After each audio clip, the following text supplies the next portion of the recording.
Well, I'd like to welcome everybody coming into this room for an awesome event that we're going to have today. I'd really like to welcome everybody from far and near to teaching pronunciation. It doesn't take a native speaker. I'm Marsha Chan, and I'm one of the coordinators of the Teaching of Pronunciation interest group at CATESOL. My partner is Jadine Elvin, and we also are sponsored by an NLEI, Non-Native Language Educators Issues. And the coordinator is Vanessa Quesada. You Good can find us morning. on CATESOL. And of course, you can find both of our groups on Facebook. So we're really glad to have you. This is our team for the teaching of pronunciation. Randy Reitmeyer is here as our assistant coordinator, and Jadine Elvin is our co-coordinator for not only this year, but also last year. I see that among us today, we have not only CATESOL members, but many who are non-members. So we'd like to welcome you and let you know about some CATESOL member benefits. We'd love you to join us because you will be able to be a member of our really vibrant community of CATESOL. You'll be able to get the CATESOL Journal, monthly updates, discounts to conferences, both regional and state. And you know, an event like this would be free instead of having to pay $5. You'll have free access to an unlimited number of interest groups, levels, and chapters. You'll have the chance to interact with everyone and network, learn and teach with other members of CATESOL, have online discussions with like-minded professionals on our message boards. If you're looking for a job, you'll have access to our job bank. We have a lot of teaching resources, and there are opportunities for awards and grants for teachers. So we hope that you will become a member of CATESOL if you are not already one. Now, I'd like to introduce Donna Brinton. Hi, You know Donna everybody. probably really well from her name and probably some of you under her leadership. She is an international TESOL instructor and educational consultant in second language education. And she previously worked at UCLA, where some of you may have come from. She was in the world languages and cultures as a lecturer, as academic coordinator, and associate director. And she taught at University of Southern California and Silka University of America. And now she does a lot of work on her own as a private educational consultant. And you know that teachers in, I don't know, I lost count, maybe around 50 countries around the world have benefited from her training, her wealth of knowledge, and excellent modeling. Donna is the recipient of the English Language Program's 30 at 30 award by the U.S. Department of State. Donna Brinton has co-authored many English language textbooks and professional texts that we all know and love, including Teaching English as a Second or Foreign Language, Content-Based Instruction, What Every ESL Teacher Needs to Know, and many, many other titles. She has devoted many years to our organization, CATESOL, not the least of which is co-editing the CATESOL Journal for 12 years in the past, and co-editing a recent issue of the journal on evidence-based pronunciation teaching, which she will talk about later today, giving plenary speeches at state and regional conferences. I've had the privilege of working with Donna on several projects, including the inaugural colloquium in 2013 for TOP, Teaching of Pronunciation Interest Group, which we gave with our colleague Judy Gilbert, as well as on several presentations and papers involving teaching of pronunciation and content-based instruction. Now I give you Donna Brinton. And by the way, I told Marsha to keep the introduction low key. I don't think she succeeded at that, but thank you, Marsha. I do appreciate the introduction. Okay, so. Oh, Right. and by the way, she has provided us with a handout of her presentation today. So is anybody interested in seeing that? look in the chat. Welcome everybody to our presentation, and I love the fact that we have two CATESOL interest groups co-sponsoring this. I happen to be a member of both of them, so the Teachers of Pronunciation and also the Non-Native Language Educator Issues interest groups. So thank you both for co-sponsoring this. It's a topic that I suggested to Marsha, and she jumped on it and said, let's do that. So you're the first people to ever see this presentation. It's a topic that I've been thinking about for a long time, because whenever I present, I have people come up to me afterwards and say, well, I'd love to teach pronunciation, but I'm not a native speaker and I'm hesitant to do it. This presentation is all about why you should not be hesitant. So hopefully I'll have convinced some of you by the end of the presentation that you too can teach pronunciation, and I'll give you some tips for how you can do that more effectively. All right, a little bit of an overview of what I'm going to be talking about today. So I'm going to start by examining just 3 myths about teaching pronunciation. Some of you may be familiar with Linda Grant's wonderful book, Pronunciation Myths, from the University of Michigan Press. And these are myths that appear in her volume and that also get busted. So I'm going to try to bust these myths a little bit. I want to bring in research, and I want to talk about what the research tells us about non-native language educators who are teaching pronunciation. And there's quite a bit of research. I'm not going to be real heavy on the research in this presentation, but I think it's important for us to look and see what it is the research tells us. Then I want to transition over to something that I think is really important, and that is the non-native English speaking teacher's advantage in teaching pronunciation, which some of you may not have thought about, but I want to convince you that in fact you have an advantage. What's required to teach pronunciation effectively? And this is actually aimed at both our non-native English speaking teachers and our native English speaking teachers. I've been doing some work with colleagues from Australia on what we mean when we say effective pronunciation instruction, and I'll talk a little bit about that.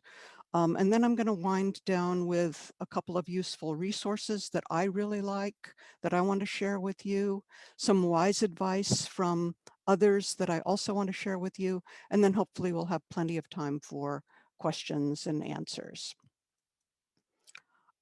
Before I begin, just a little bit of a disclaimer. There are lots of terms floating around to talk about native speakers, non-native speakers, native language educators, non-native language educators, multilingual learners, multilingual educators, and I'm very aware that some of these are preferred terminologies. I am actually going to be using the terms native and non-native. And so nest and N-N-E-S-T, nest, not that we have a geminate consonant at the beginning of a word in English, but here it is. I'm basing this basically on this wonderful article from 2005 from Golombek and Jordan, who say, we recognize that the terms native speaker and non-native speaker are highly inaccurate and contested terms. However, we choose to use them to highlight the unequal power relations that exist in usage. So those of you who prefer other terms, please understand I'm using these partially because it's just easier in the presentation, but also in the pronunciation literature, these are the terms that predominate. All right, so let's look at the 3 myths that I wanted to examine. The first myth: the goal of second language pronunciation instruction is native-like pronunciation. Second myth: students need a native speaker model to emulate. And third myth: native speakers are the best pronunciation teachers. And I'm sure you've all heard all 3 of these myths before, and you probably also understand that these aren't accurate, but I wanted to sort of take this opportunity to look at them and uncover what the specialists say about them. So myth number one, again, the goal of second language pronunciation instruction is native-like pronunciation. Today, we talk about the goal of second language pronunciation instruction being intelligibility.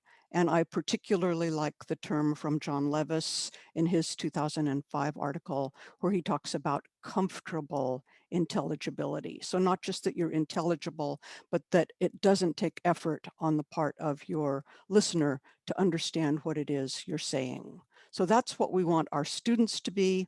And obviously that's what we also want any teacher of pronunciation to be comfortably intelligible. Second, students need a native speaker model to emulate. Not necessarily. What they need is a highly intelligible model to emulate. And it's not at all necessary that that person be a native speaker.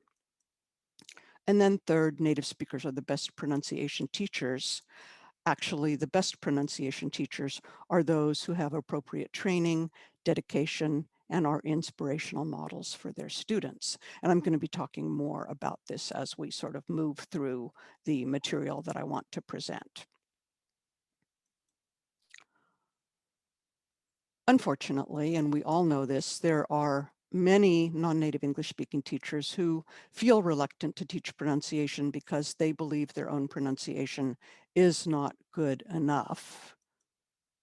Whether or not these feelings are warranted, there are these feelings of inadequacy. And the research documents this. I'm going to be talking a little bit about the research studies that show this, but also I just know this as a presenter. Whenever I present about pronunciation, I have people coming up from the audience afterwards saying either, you know, what could I do as a non-native English speaking teacher? I want to improve, but I'm reluctant to teach pronunciation. So that's what got me thinking about wanting to do this presentation. Okay, here's the reality. These are the most recent statistics that I was able to find. I don't know how accurate they are, but whether or not they're totally accurate, I think this is pretty impressive. The number of non-native English speaking teachers globally is estimated at 12 million, and that is 80% of all English language teachers worldwide.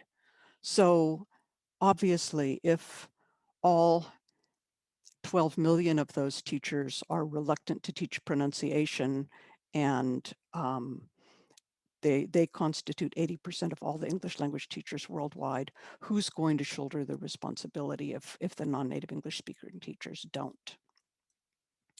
Okay, a little bit of a summary about the research findings. And there's actually a much larger research base about this than I had realized when I started preparing this talk. I took a look at what was out there, and there's quite a bit of research there. Some of that is in my bibliography that's in the handout. So I hope by now everybody's been able to access the handout. All right, so non-native English speaking teachers' beliefs. This is a whole sort of realm of the literature that's quite interesting. I'm just going to be reporting the findings from the major article, which is by Yuan 2019. And this confirms what we've already been talking about. So overall, non-native English speaking teachers rate the importance of pronunciation teaching highly. In other words, they hold pronunciation teaching to be extremely important. But as we've mentioned, many of them are influenced by this pervasive ideology of what we can call native speakerness. That's the term that the researchers use in their article. And they believe that the goal of pronunciation instruction is the native speaker model.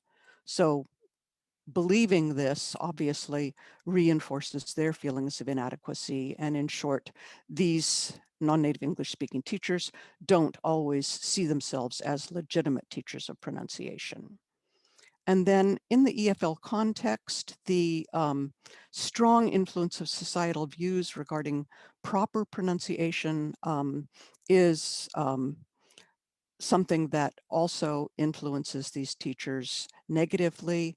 The researchers, Bai and Yuan, actually did their research in Hong Kong, and there was a very strong feeling that British English, proper British English pronunciation should be the goal of the classroom teaching.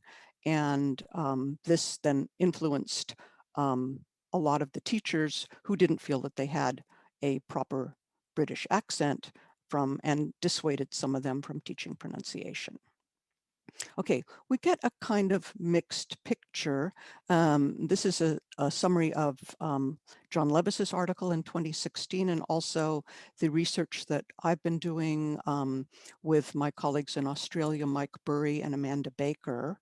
So the research documents the following things. One, there is a clear learner preference for native English-speaking teachers due to the perception that they provide a better pronunciation model. And notice that I've sort of italicized perception here. It's not necessarily the reality, but it is a perception. And so this is maybe the sort of bad news. I'll come to some better news in a minute, but this is documented by most of the research studies that have looked at what learners believe. So obviously then, as a result of this, teachers whose first language is not English may lack confidence in their own pronunciation, and they may be hesitant to model pronunciation targets, which we might call controlled practice, let alone venture into guided or free practice. And the pronunciation pedagogical literature talks about this need to move from controlled to guided to free practice. So if you're not even doing controlled practice, there's not much pronunciation teaching that's going on in the classroom at all. And then the same is true for teachers with limited pedagogical content knowledge.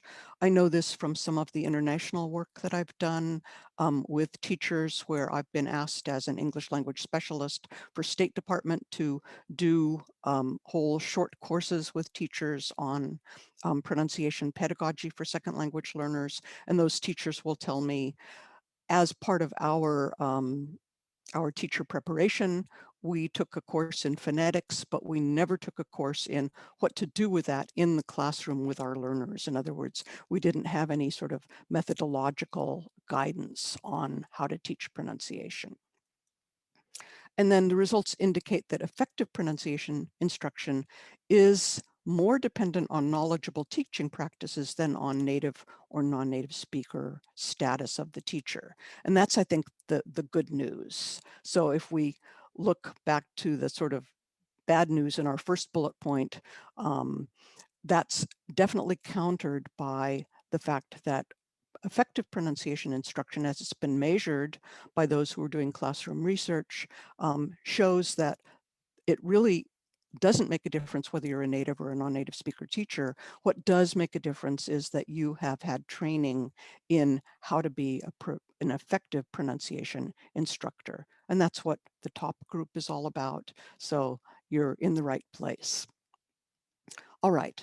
In 2014, John Murphy wrote an article that was very, very influential about the need for teacher education in the area of pronunciation instruction. So this is just a little bit of a summary of what Murphy found in his 2014 article. So what he found was that a minority, actually a kind of scary minority, of teacher education programs offered comprehensive training in pronunciation pedagogy. And those courses that did exist in his study often focused on the phonological system rather than on any pedagogical aspects of how to teach pronunciation. So it taught, these courses taught people the what of pronunciation, but not the how. And research suggests that a how to teach approach would be both more accessible and have a greater impact on teachers' classroom practices. So the need for pronunciation pedagogy. Surveys of practicing teachers then also, in Murphy's study, documented the need for more thorough pronunciation training and more in-service training opportunities. And in-service is, of course, what we're doing right now. And overall, empirical evidence suggests that non-native English-speaking teachers, like their native English-speaking teacher colleagues, are in a strong position to teach pronunciation in the classroom as long as they are trained adequately. And maybe just a sidelight here. When my colleagues, Marianne Salsmercia, Janet Goodwin, and I were writing the first edition of our Cambridge University Press text teaching pronunciation, we told the publishers we want to have a two-in-one approach. We want to teach the sound system of the English language, and we want this book to also be a how to teach this sound system in the classroom. And the initial reaction of the publisher was that that isn't going to be possible to do in one volume. Well, I think that we did it successfully, and there are a lot of other texts out on the market today that do that successfully as well. But that was kind of a groundbreaking idea, and I'd credit my colleague Janet Goodwin for the sort of brilliant template that she came up with for that text, because originally we thought the first half of the book would be what English pronunciation is all about, and the second half would be how to do it. And she said that's not going to be a good idea. What we need to do is intermix these two, and she came up with this great template that we use in the textbook. All right. I said I was going to talk about why non-native English-speaking teachers might be at an advantage over native English-speaking teachers for teaching pronunciation. So here again, some ideas and also backed up by research. So some of the advantages of the nests over nests vis-a-vis the teaching of pronunciation. First, a non-native English-speaking teacher tends to have firsthand experience with English pronunciation, with acquiring English pronunciation, and therefore understands the process of acquiring a new sound system from the learner's perspective. And that's something that the native English-speaking teacher may not have. The nest also has insights into the first language of their students that native speakers often do not have. And I know from having taught pronunciation practically all my life, I have insights into certain L1s of certain of my students, but then if I'm teaching a multilingual class, there'll be students from 5 or 6 language groups that I've never taught before, and I have no idea what I can expect in terms of the pronunciation challenges that they're going to be facing. The non-native English-speaking teacher can share stories from their own experience and can empathize with student frustrations. And then finally, and I think this one is actually also very important, they may offer up a more attainable model for their students to ascribe to, since they're not, they don't have a complete native-like pronunciation, but they are those teachers who have achieved that comfortable intelligibility that we were talking about, and who are inspirational models for their students to look up to. Some more advantages. They've overcome the hurdles that their students encounter, and they can effectively coach their students using the techniques that were successful for them. And then finally, local teachers possess an in-depth understanding of the culture and are thus often able to navigate the context-specific challenges more effective than teachers from the outside. And I'm going to be talking a little bit more about this, this need for teacher empathy, which is something that I've been working on with Mike Burry and Amanda Baker. All right, so what's required to be an effective teacher of pronunciation now that we know that you don't need to be a native speaker, but what is it that you do need to have in terms of the toolkit that you use in the classroom? So a little bit of a checklist.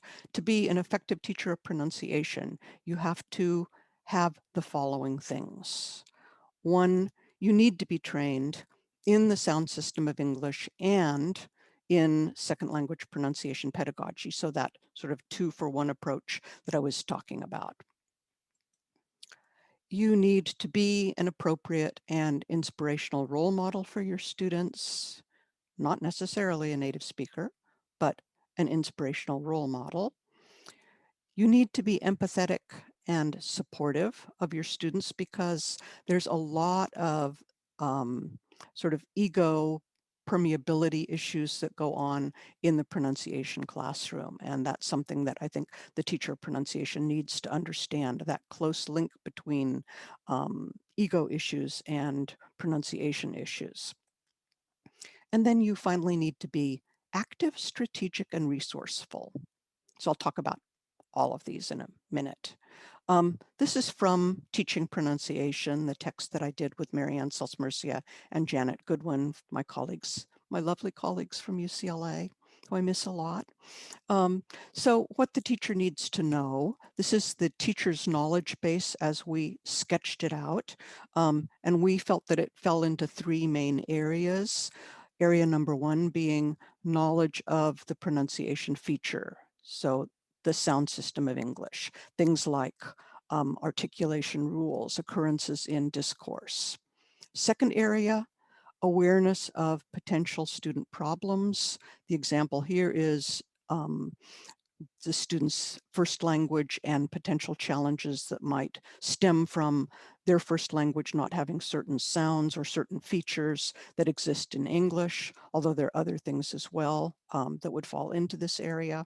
And then the third area, pedagogical priorities. So if I'm putting together a syllabus for my class, which features do I teach? When do I teach them?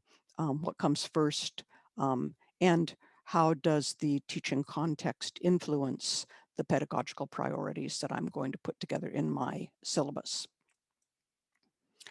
I really like from Leah Kemi Stein's book, the continuum that Pasternak and Bailey put together about being an effective teacher. So they divide this continuum into 4 quadrants. And in quadrants 1 and 2, what you have is a teacher who is proficient in the target language.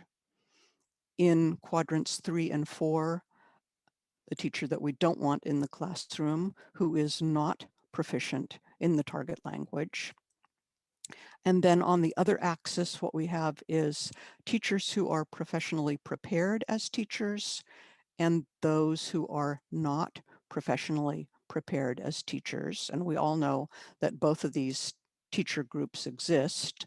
And what we're aiming for is a teacher, obviously, who's going to fall into quadrant number 1. So as an efficient and effective teacher of pronunciation, you want to be proficient in the target language, but you also want to be professionally prepared as a teacher. I said I would talk a little bit about this idea of empathetic and supportive. And this is from the work that I've been doing with my Australian colleagues, especially Amanda Baker. This is her area of expertise. She says, pronunciation also has strong emotional ties to an L-true learner's sense of identity and belonging to a particular community, thus calling for a more holistic and learner-sensitive model of effective pronunciation teaching. So she's putting together a model that includes this whole idea of the need for an empathetic and supportive teacher, particularly in the pronunciation classroom, more so perhaps than in other skill areas. Active, strategic, and resourceful, again from the work that I've been doing lately. Finally, personal professional factors can have a major impact on teacher practices in that teachers who are enthusiastic about pronunciation teaching and developing their students' ability to communicate effectively in oral communication are more likely to explore a wider variety of pronunciation techniques and implement them into practice in the classroom. So obviously this is important in all skill areas, not just in pronunciation, but what we want to do is highlight how important that is for the teaching of pronunciation as well. Okay, I'm going to move into an this idea of what resources are out there for you as teachers of pronunciation. So first of all, if you're not familiar with Robin Walker and his blog on teaching pronunciation, I strongly suggest that you check it out. I love everything he writes. He's been doing an A to Z of pronunciation teaching. And so he'll say, P is for pronunciation pedagogy. And they're short reads. They might take 10 minutes to read, but they're really, really excellent. So that's one resource I wanted to highlight.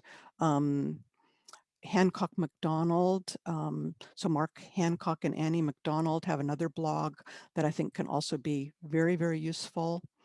And then if you haven't already read cover to cover the CATESOL Journal special issue on pronunciation teaching, again, this is an open source journal, which means that anybody anywhere in the world can access this issue, which came out in 2019, I believe. I recommend that you take a look at that as well. There are articles that are more research heavy. There are also articles that are more sort of pedagogically focused. Marsha has a really nice article in there about using body and other issues to teach pronunciation. Yes, there she goes. Okay, if you can see her on the screen. So that is another one. And I co-edited that issue of the journal with John Levis and Anna Wu. This might be a moment, an appropriate moment for us to mention how much in shock some of us are to have just heard about Anna's passing on Sunday. Anna was a member of both the Teachers of Pronunciation Interest Group and the Non-Native Language Educator Issues Interest Group, as well as a member of groups in affiliated groups in TESOL International. She was an inspirational educator, and more than anything, she was a warm, wonderful human being.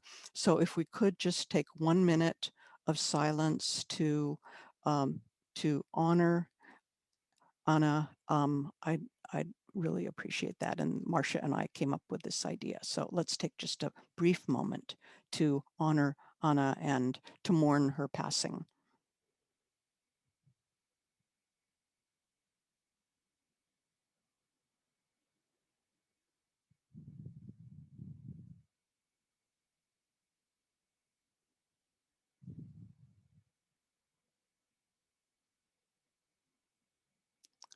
Thank you.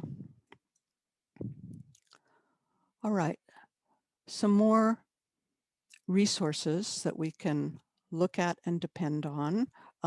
Obviously, I don't need to tell you about CATESOL's Teachers of Pronunciation. That's the group that you're currently following. But if you're not a member of CATESOL, obviously, we strongly recommend that you join. I'll say a couple more things about that in a minute. TESOL has its own speech pronunciation listening interests section. Here's some information how you can join them. And finally, IATEFL has its very, very active PronSig. So here's some information for connecting with PronSig, which also has its Speak Out journal, which is available to members, but a webinar series that appears to be open to non-members as well. And they have, which I've listed there, their own YouTube channel. So if you're interested in seeing some webinars, very, very professional webinars on how to teach pronunciation, these are very practically focused, then I recommend PronSig's YouTube channel. So all three of these organizations are excellent organizations to be a member of if you want to enhance your own skills in the area of teaching pronunciation. And then specifically to teachers of pronunciation, which Marsha has already mentioned, the fact that one of the membership bonuses of being a CATESOL member is not only that you can participate live in webinars like the one you're participating in today, but also that you have access to all of the recorded sessions. So for example, this session that you're participating in right now is being recorded and will be uploaded to the CATESOL site. Not only do you have access to pronunciation sessions, but sessions from all of the other interest groups as well that are conducting very actively lots of webinars like the one that you're participating in. And then of course, the whole plethora of teacher preparation texts that are out there for learning how to teach pronunciation. Some of these very, very affordable, like Ways Goose Press's 50 Ways to Teach Pronunciation, which you can get. It's an ebook on Amazon.com. Mark Hancock just came out with something very similar called 50 Tips for Teaching Pronunciation. That one just came into my mailbox the other day, so I still haven't even had a chance to look at it. So there's more and more material out there for those of you who want to go a little bit more in depth and look at how to teach pronunciation in a nice compact volume.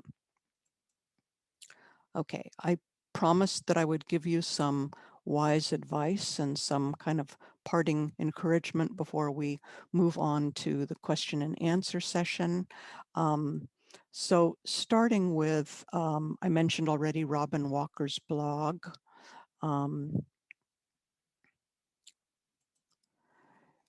So this is a quote from his A from Accent blog. Accent has given way to intelligibility as the main focus of pronunciation teaching. And since intelligibility isn't directly related to any particular accent, we can now get to the answer to the question about which accent to use in class when teaching pronunciation. The answer, thankfully, is quite simple. Use whichever accent you wish, provided that the accent you opt for is known to be widely intelligible to other users of English, native speaker and non-native speaker. The accent you choose is acceptable to your students, and you have easy access to that accent for the classroom.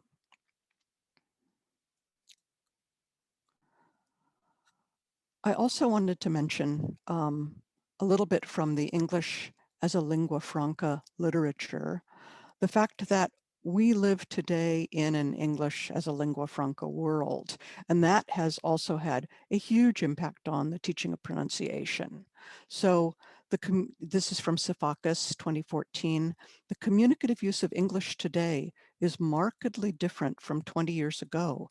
English is still used very widely between native and non-native users, but today it's even more widely used among non-native users. This means that the norms and standards of communication that have permeated the teaching curricula of the past 2 to 3 decades should be supplemented with a tangible awareness of this changing scene.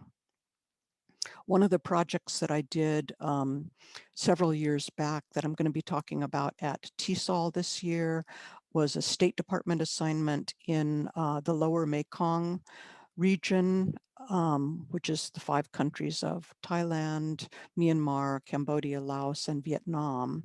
And we produced a volume called Professional Communication Skills for Learners that includes a whole pronunciation component for professionals in fields like agriculture and other fields who are communicating with other non-native speakers at professional conferences need to have that quote unquote comfortable intelligibility in order to communicate about their particular profession. So this was a huge English for professional purposes project that we did that's available through the State Department's American English site. It's available for download. So if you're interested in 550 pages of materials about how to teach English for professional purposes, also including how to teach pronunciation to for professional purposes. I recommend that.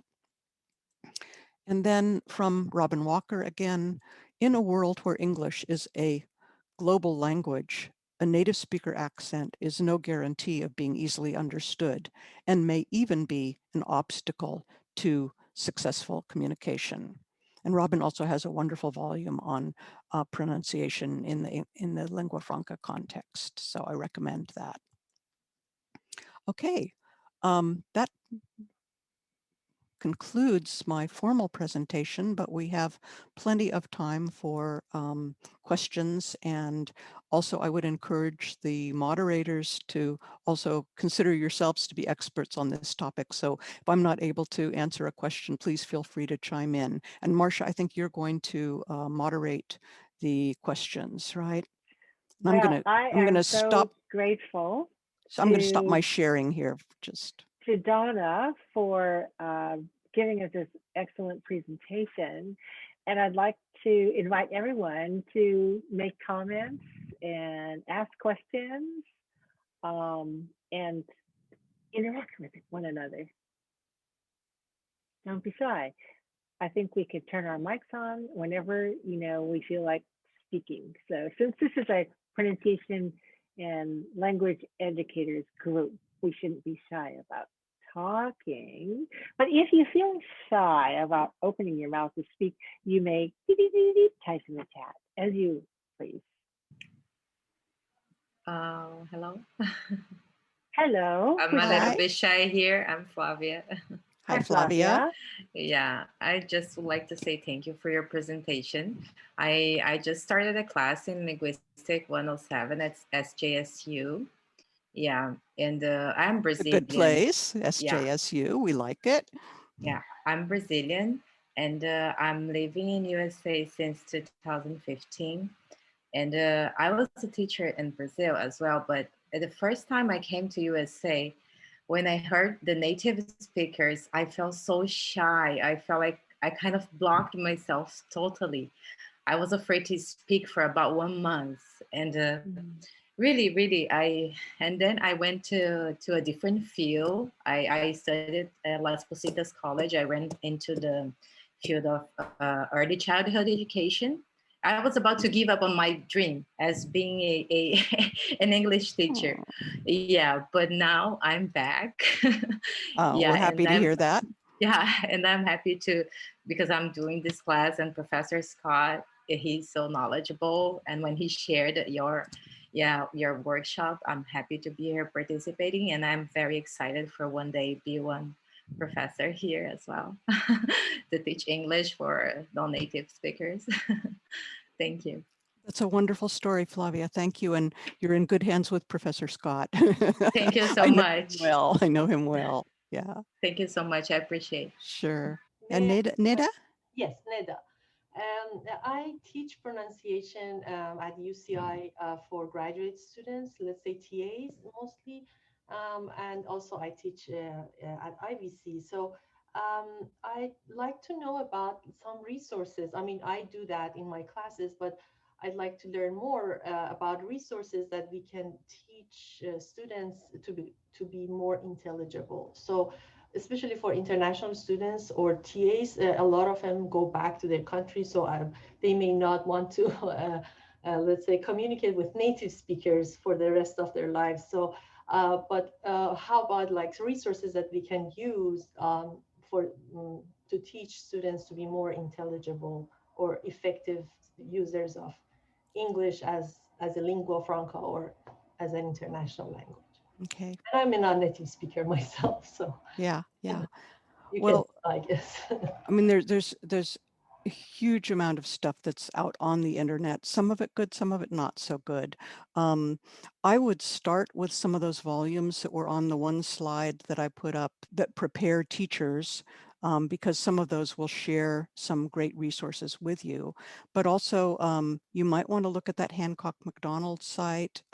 He does a lot of work on, and a lot of resources that he and Annie McDonald, his partner, post a lot of resources there that you can use in the classroom. So I would maybe start with that one just because we're talking about people who really know what they're doing, who do a really excellent job of providing resources for language teachers. And those materials are highly interactive.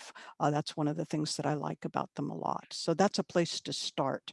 In terms of other resources, there are so many things that are available out there that you can, but take a look at that one page where I listed some of the texts that are out there, like the repeat after me, the 50 techniques that you can use to teach pronunciation. Those are really good texts that you can learn from as a teacher and that you can there share with your students.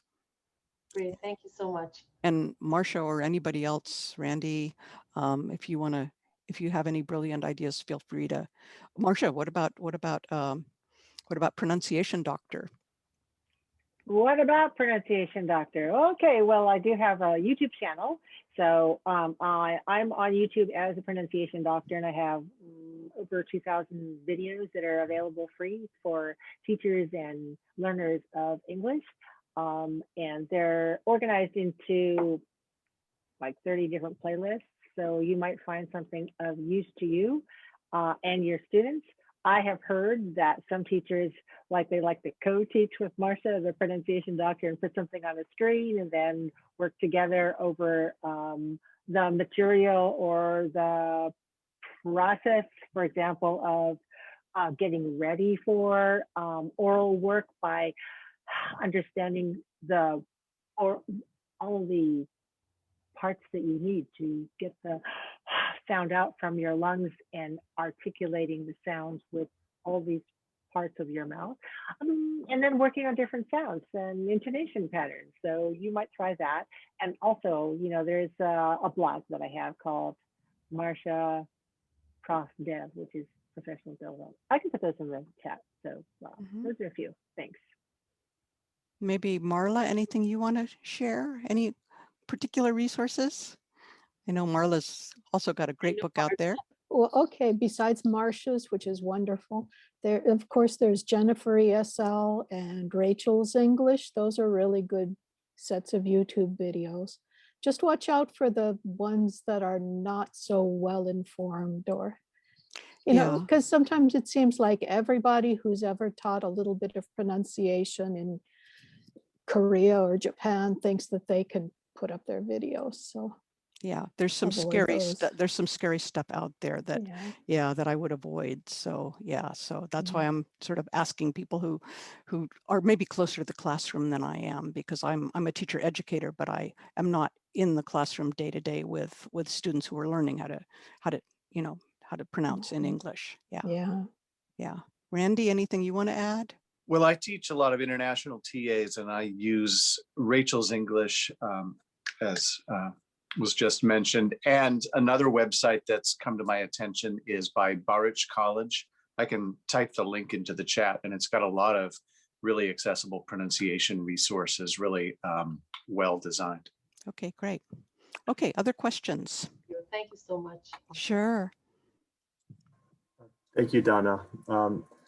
My question is about having, one second, sorry, thank you. My question is about how do you approach teachers, non-native English speaking teachers, to persuade them or to encourage them that they have the skills, they have the advantage in teaching pronunciation? Is there is there a magic bullet? yeah, or is there something that you've used over the years that you found effective in creating buy-in?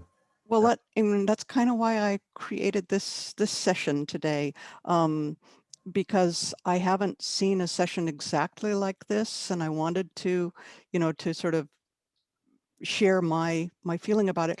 When I mention in passing, this whole issue in some of the other pronunciation sessions that I've done, teachers come up afterwards and they say, thank you for telling me that. Thank you for encouraging me. I think it's just more about encouraging teachers and telling them, and sharing the fact that there is some research on this, And the research is very encouraging. The research shows that it's not your native speaker or non-native speaker status. It's the fact that you are trained to do this.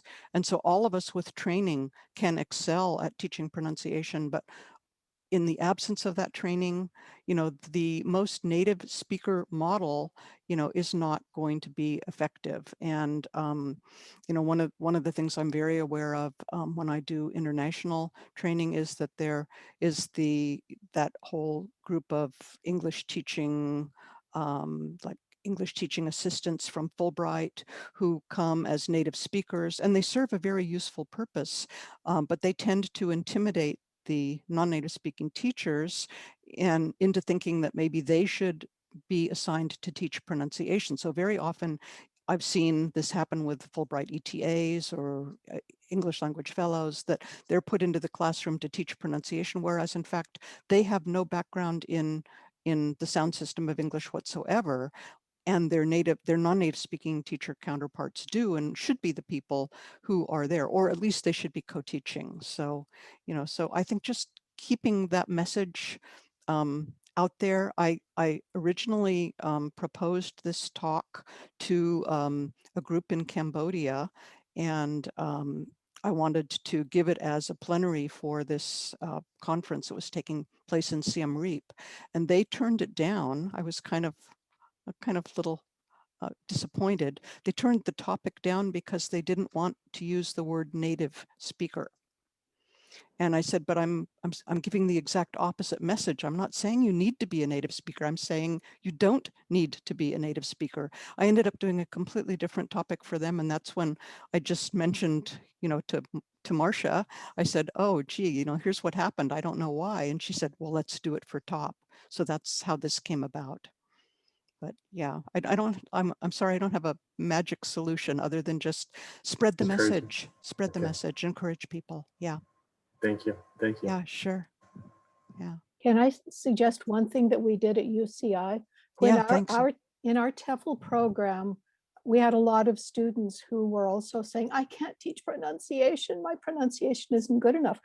So we organized a panel discussion with some of our teachers in our program who were non-native speakers, and Netta was one of them, and thank you, Netta, and asked them questions, you know, what is your experience teaching pronunciation, and how did you do it, and how, you know, what tips can you give?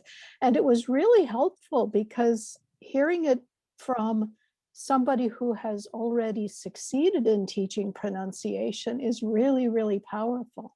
That's great, Marla. I love that. Thank you. Okay. Thank you, Marla. Yeah. Hi. Please. Hi. Hi. So I'm here with my professor and Josh is one of my classmates, and so is a lot of other people that are here today. So that's kind of fun and exciting that we're learning together.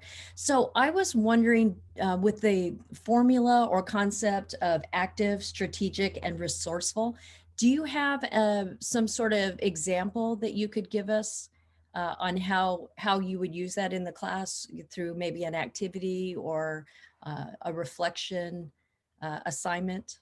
I don't really, Carol, Okay. because All right. this is sort of new and it's coming from my Sure. Australian colleague, not Yeah. from me, but I could certainly ask her if she has some concrete suggestions, and I'd be happy if you want to, I gave you my email. So if I you would want to love that. email me, I will email Amanda and say, Oh, hey, Amanda, we want some concrete examples of this. What do you thank mean you. exactly by this? And I'd be happy to I'd love that. Thank you so respond much. back to you. Yeah. Thank you. And thank you for a wonderful presentation. Oh, thank you. Thank you.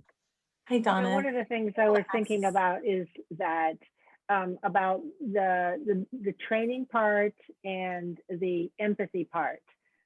Maybe some people will feel that they don't have the training yet.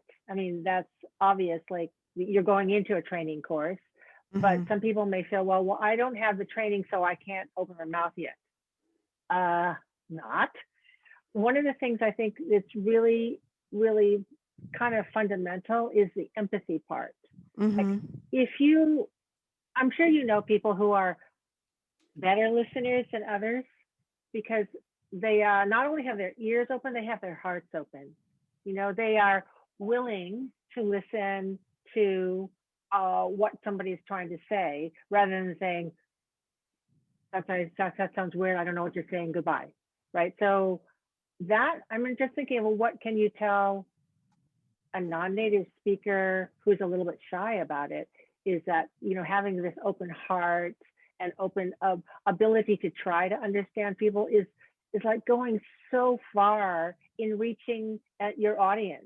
Because after all, pronunciation is just one aspect of speaking, which is one aspect of communicating. And so if you are trying to communicate, you're trying to exchange ideas and feelings, then having this open channel, probably a lot of the teachers who you're working with have that ability to open up and use that as a pathway to help them while they're getting the training about phonology and pronunciation and intonation and teaching methodology.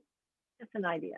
Yeah, and that ties in with the advantages that I was mentioning, the fact that, you know, you're coming from a background of having gone through this yourself, so that allows you to be a lot more empathetic.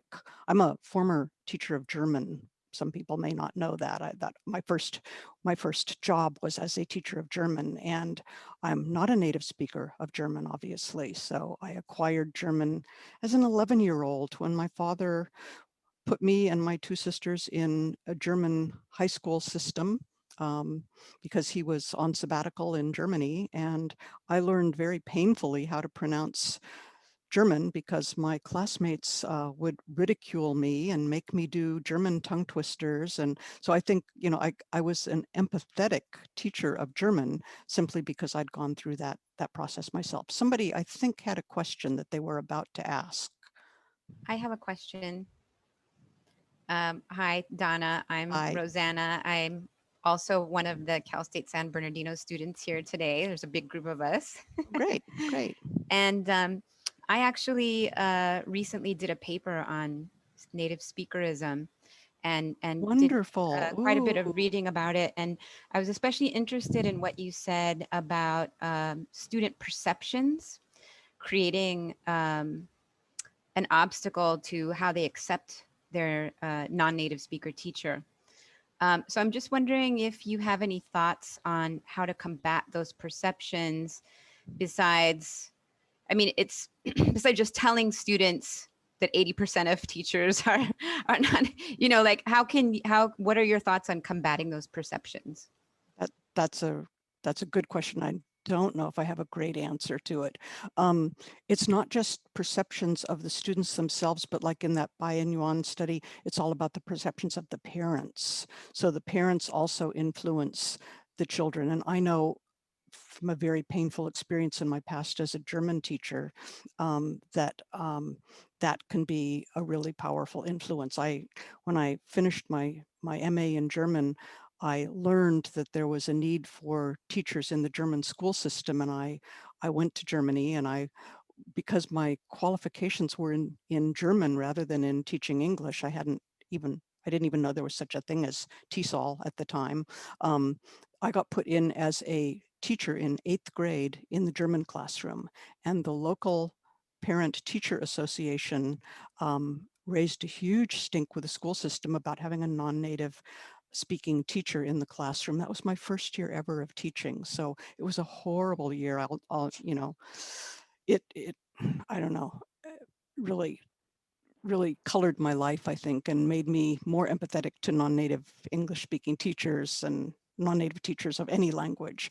I think probably the best thing that you can do is to combat that is to simply focus more on the professional development side of it. So be the most prepared teacher that you possibly can be. And that's going to help with the problem, with the perception, because as the students see that you are a highly professional teacher and have lots of great techniques for teaching pronunciation, that whole fact that you're not a native speaker yourself sort of tends to recede into the background. But if anybody else has great ideas, I'd love to hear them. It's a great question, Rosanna. Thank you. I actually wasn't thinking of myself because I am actually a native English speaker. Yeah, I but know that. Yeah. I was thinking more of on the societal level, just kind of in general.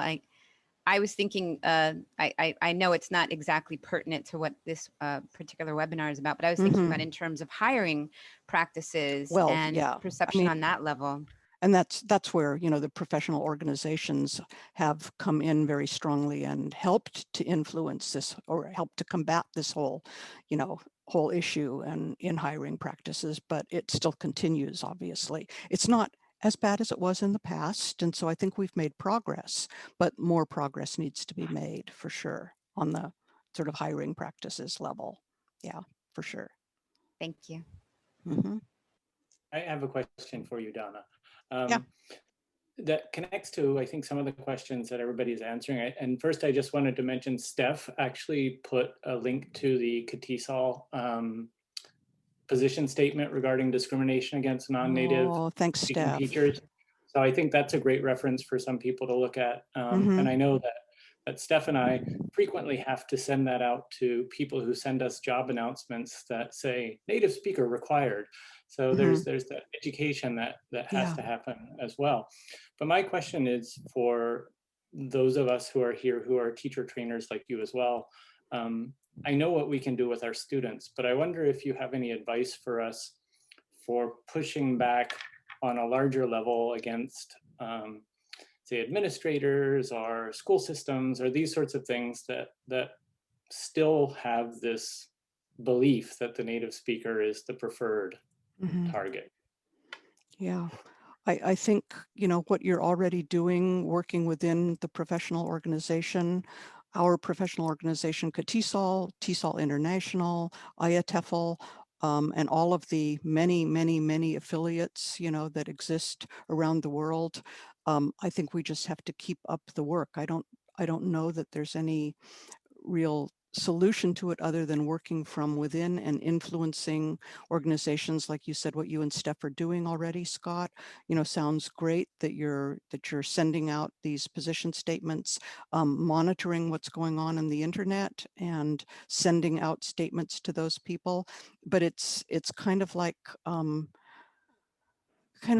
to stop people from posting PDFs of professional books. It's kind of a losing battle in some senses. I'm part of a lot of Facebook groups. I think Facebook groups can be powerful as well. And so, I'm not a member of any particular Facebook pages or groups that work on this, but I'm sure there are, and that they're already doing some pretty good work. So all of us have to, sort of combat that on our own level. That it's a very, very important issue. Yeah, Reiko. Thank you, Donna. My name is Reiko Kataoka. I am a lecturer in San Jose State University. I am in the same department with Scott and Steph, and then I see Flavia, David, Got a lot of SJSU people here. Okay, yeah. I am a phonetician. I work on a speech perception. So on a very important issue, combating against a negative perception to the non-native accented English. One thing we, the speaker of non-native accented English, can contribute to the all learning communities. The speech perception study show that the more the listener are exposed to non-native accented English, the more fluent listeners those listeners will become, so that they will become easier to listen and comprehend non-native accented English. So in this time for the like a job opportunity, or like many job opportunities will be opened up, and then in those professional fields, many people have to interact with non-native speakers if they want to engage in an international project or even national project, unless people are determined to stay in a local community. No, probably that's not a goal for many learners, right? So we speak of non-native accented English are serving the great purpose for making everyone to be fluent listeners. Yes, and as we've learned from this recent lockdown experience that we're all having, even if we stay in our own communities, inside our own living rooms, we're still interacting with the wider world. And that's that slide that I had that, you know, said it's an elf world. I see that in every aspect of what I'm doing. I just did a webinar with Ritsumeikan University in Osaka with business professors, and we did 5 hours of because they are being asked to transition to English medium instruction, and they all felt, not being native speakers of English and being business and management professionals, that they needed to figure out how they could become more intelligible in speaking English. It's a huge, huge issue. So I appreciate that idea that we need to become more fluent listeners. That's a really important sort of additional component to this whole thing that I didn't mention in my presentation and probably should have. Could I make a comment on just what Reiko also said? Yeah, sure. That helped me immensely in thinking about my teaching. I'm in SFSU's CATESOL program, and that helped me frame it so much better. The intelligibility and comprehensibility, it is not all on the speaker, right? Also on the listener. It's a communicative, it's this beautiful balance. So I think if we lift the burden a little bit from our students, from the pronunciation speaking, that will ease them a little bit, and also teach our learners and our students to be more fluent listeners. And more flexible listeners. Yes, yeah. And expose them. Yeah, that really changed my mind about teaching pronunciation. Yeah. Thanks, Jennifer. That's a great comment. If I may comment, I don't really have a question, but thank you so much for the webinar. As always, it's very helpful, Ms. Brinton. But I'm a teacher of English, but I'm also a non-native speaker, and I've been teaching pronunciation. And recently I did a symposium. I presented at a symposium in Cal State Fullerton, and my topic was exactly this: non-native speaker speaking teachers versus native speakers. And the research that I conducted, most of it just presents how important of an influence the administrative staff of the school has versus the students. Students' perception of who is the teacher is how the class is run. So if you're a good teacher, they don't really care if you're not a native speaker or non-native speaker. Exactly. At the end of the day, they just take what you give and what they learn. That's what's important for them versus the job advertisements, the way the marketing is done. It's so important that we as teachers present ourselves as valuable members of the teaching community versus feel like the way I have felt for many years when I moved to the States, that you are less of an important teacher because you have some sort of accent. And it's just important that we make sure that the school administration presents us as non-native speaking teachers as important members of their staff versus trying to give all the pronunciation classes to native speakers. Yeah, because most of the time, like you mentioned earlier too, the native speakers are very good teachers, but they haven't gone through learning the phonetics as we have as non-native speakers. So it's just important that we feel that we're good teachers too. It's okay that we have accent, but again, in the classroom, if we can teach our students to differentiate the sounds and make the sounds and be intelligible, that's it. It's great. So thank you. Yeah, and maybe I could just say that the CATESOL Spring Conference abstract submission process is open right now. So maybe you want to share that research that you did at CATESOL. I think, again, that's, you know, part of what we can do is make presentations of that kind to our own professional organizations. And if we can as well, you know, broadcast that even further through social media, through, you know, websites. So yeah, so thank you for that. Thank you. But think about doing that. I'm sure people would love it. David? Great, thank you. Thank you so much, Donna. This is such a wonderful forum. I'm also coming from San Jose State and really appreciate this dialogue, although none of us know where we are right now anyway. We're all over the place. Absolutely. I'm thinking about the resistance, just to get back to the question of the term native speaker and our mixed sort of sense and mixed comfort using these terms, native and Right. non-native. We use them even sort of with asterisks or in scare quotes a lot of the time. Mm-hmm. And I'm just thinking about where we are, you know, and globally and as a nation, thinking about the questions, the racial politics that exist in our society now. And the experience like I have of, I worked in Korea for a while, and I, being a white male, was, you know, maybe opened some doors and offered some jobs that friends of mine who were equally native speakers, but who didn't look like me, who were ethnic Korean, in fact, and who were far more capable of navigating Korean society, were offered far lower, you know, salaries or less housing or travel benefits and that kind of a thing. And the discrimination was real. So I'm thinking about people like, you know, Jonathan Rosa and Nelson Flores, who are talking about ratio linguistics and wondering how much you know, we need to engage as we talk about NNEST issues explicitly with questions of race. And how, you know, and who's doing that? Where are those conversations happening? Or how do we, you know, get more involved in those kinds of conversations to tie these communities together? Yeah. I'm not my area of expertise in any way, but certainly really, really important issues. So, and they do connect to the teaching of pronunciation, but they're much more global. Yeah. So, and I experience a lot of that as well. I mean, obviously, as I move around the world in different places. So, yeah. Thanks for bringing that up, David. Good afternoon.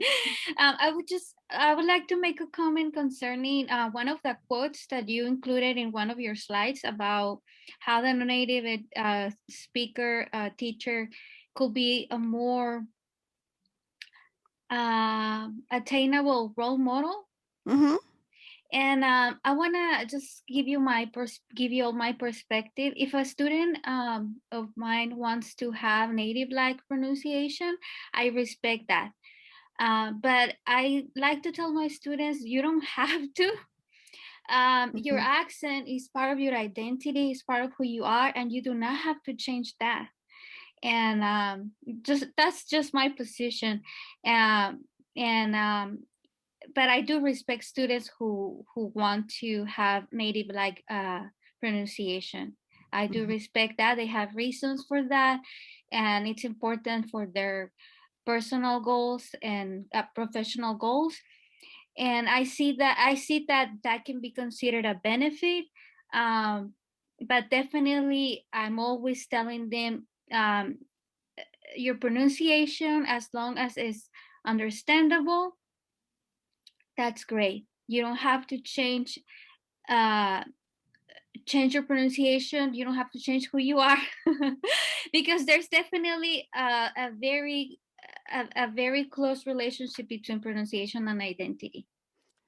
Absolutely, Vanessa. And that, you know, that's why I wanted to mention that. I think it's part of the empathy issue as well. So when you're telling your students you don't need to do this, here's, you know, that you're being empathetic to them, you're opening up to them as a human being, you're letting them know what your personal experience has been and why, you know, what your own personal goals have been. I think that's a really important part of it as well.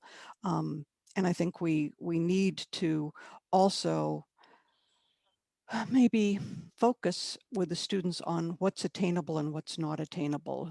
You know, the fact that 99.9% of our students will never be able to attain a native-like accent, you know, we need to give them more realistic perspective on that. So, you know, this whole idea of the intelligibility, that being the goal, I think we need to be very upfront with our students about that as well.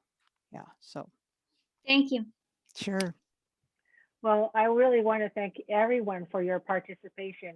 It's really wonderful to have this opportunity to not only hear from Donna Brinton on this issue, but also from all of you teachers, all of us who we teach our students, and our students come from all different backgrounds, and some of us have had experience not only teaching English, but other languages, whether we were native speakers of this language or not, and have run into different kinds of issues on this, either ourselves or, as mentioned before, seen our colleagues undergo some discrimination because of being labeled as non-native and then somehow knocked down in level. So all of us helping together to raise the level of consciousness of everyone. And just like in pronunciation, where listening is half of the conversation, right? I mean, like, we are teachers of pronunciation, but it's hard for us to be teachers of listening on the other side. I wish that, you know, like I just turn a little bit of dial on the listener side, that be a little more empathetic, try a little harder, but we can't do that in our classes, where we can sort of like bring out the idea that communication does involve 2 or more people, and for us to sort of implement these ideas in any way we can, with any audience we can, is really important. And a lot of you are in your university studies, so it's really obvious that you're dedicated to the teaching of English, as the teaching of oral communication, and also promulgating a better way of communicating. So for that, I want to thank all of you, as well as our speaker. I want to give you an opportunity for something that's free for those of you who are in the field of teaching. The AM English Online, which has pronunciation, writing, listening, and vocabulary, is being offered for free during this pandemic time through September. And if you are interested in learning more about that, you can send email to info@sunburstmedia.com with your subject as AM English. But I also want to remind you of, or inform you of, some upcoming events with the Teaching of Pronunciation or Top Interest Group. Next month, we're going to have a talk from Ellen Lang, and she'll be talking about implementing a new intonation. And in April, we'll hear from John Levis, who will bring us a fresh perspective on research and teaching pronunciation. So be sure to put those on your calendar. With the NNLEI group, we have a meet and greet that Vanessa, who's here, and her assistant coordinator, Virginia, will do on Wednesday, March 3rd in the afternoon, 3 p.m. Pacific time. And also in April 14th at 2 p.m. And I'm wrong, it's not PST, because by that time we will be on PDT, which is Daylight Savings Time. And they will be leading a session on inspiring and motivating students. So those of you who are interested in top and NNLEI issues, please keep those in mind. But if you don't remember off the top of your head, no worries. I'd like to remind you of all the wonderful benefits that we have as members of CATESOL. And on our at our CATESOL site, you will see these events showing up on the right side under upcoming events.